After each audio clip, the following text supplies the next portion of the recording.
और यहीं से जन्म हुआ नॉर्थ इंडिया के दो सबसे खतरनाक गैंगस्टर्स नीरज बवाना और लॉरेंस बिश्नोई का।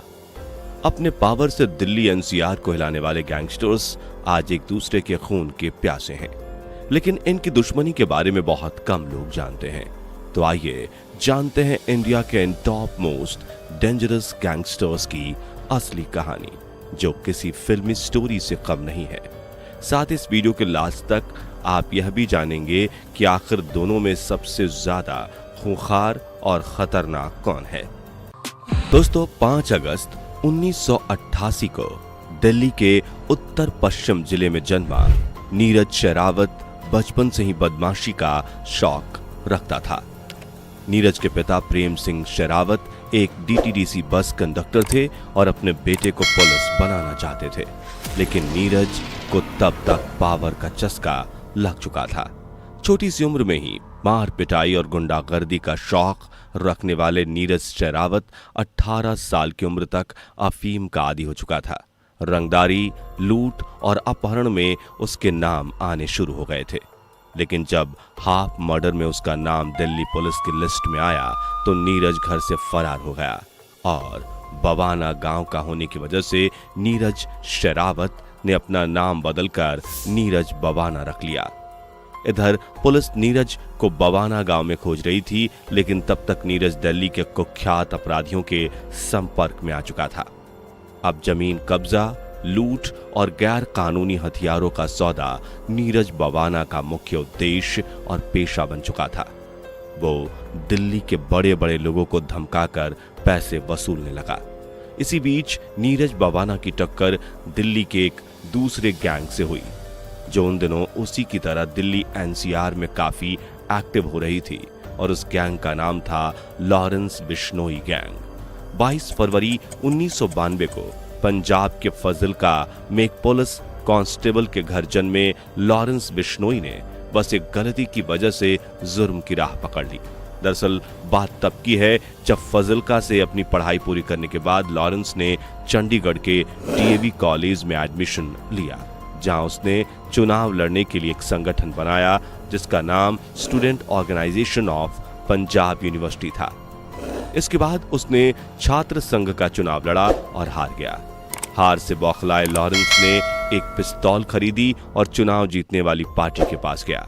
साल 2011 में लॉरेंस बिश्नोई और चुनाव जीतने वाले उदय ग्रुप आमने सामने आए। इस दौरान लॉरेंस ने फायरिंग कर दी और मामला पुलिस तक पहुंच गया, जहां उस पर पहला केस दर्ज हुआ। इसके बाद लॉरेंस ने उदय ग्रुप को सबक सिखाने के लिए एक बड़े गैंगस्टर से हाथ मिला लिया, जिसका नाम था जग्गू भगवानपुरी। जग्गू भगवानपुरी नाम का वह कुख्यात गैंगस्टर लॉरेंस का गुरु बन गया। इसके बाद जग्गू ने लॉरेंस को जुर्म की दुनिया के सारे पैंतरे सिखाए और लॉरेंस बिश्नोई नॉर्थ के क्राइम वर्ल्ड का जाना माना नाम बन गया। लेकिन तब तक नीरज बवाना भी नॉर्थ में काफी पॉपुलर हो रहा था और जल्द ही दोनों गैंग आपस में टकराने वाले थे। हालांकि दिल्ली एनसीआर क्राइम की शुरुआत 90 के दशक से ही हो गई थी और नीरज बवाना लॉरेंस बिश्नोई से पहले यहां कई छोटे मोटे गैंग्स एक्टिव करते हुए काम कर रहा था। दिल्ली में गैंग वॉर्स की शुरुआत नजफगढ़ से हुई। 1992, 1998, 2002 और 2012 में यहां जमकर खून खराबा हुआ। साल 2013 आते आते दिल्ली में बढ़ते क्राइम के ग्राफ ने दिल्ली पुलिस की नींदें उड़ा दी और दिल्ली में हो रही क्रिमिनल एक्टिविटी का मास्टरमाइंड था सुरेंद्र मलिक और नीतू डबोडिया। नीरज बवाना ने अपने क्राइम की शुरुआत इसी के अंडर की थी। नीरज बवाना एक समय पर डबोडिया का खास गुर्गा हुआ करता था। डबोडिया जेल जाता तो नीरज उसके लिए वसूली किया करता था।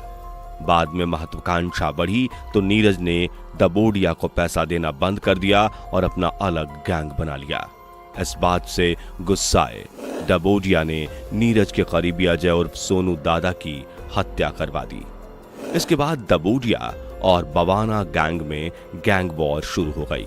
दिल्ली की सड़कें खून से लाल हो गईं और साल 2013 में दिल्ली पुलिस की स्पेशल सेल ने एक एनकाउंटर में दबोडिया को मार गिराया, जिसके बाद विक्रम उर्फ पारस गोल्डी ने दबोडिया गैंग को संभाला और उसने नीरज बवाना से लड़ाई जारी रखी।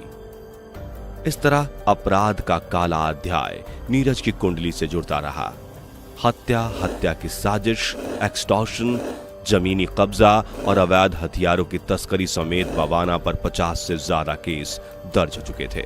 वहीं दूसरी ओर लॉरेंस बिश्नोई जग्गू भगवानपुरी से हाथ मिलाकर क्राइम वर्ल्ड में धीरे धीरे बढ़ रहा था। जग्गू भगवानपुरी भगवानपुर का रहने वाला था, जिसकी गिनती देश के अमीर गैंगस्टर्स में होती थी।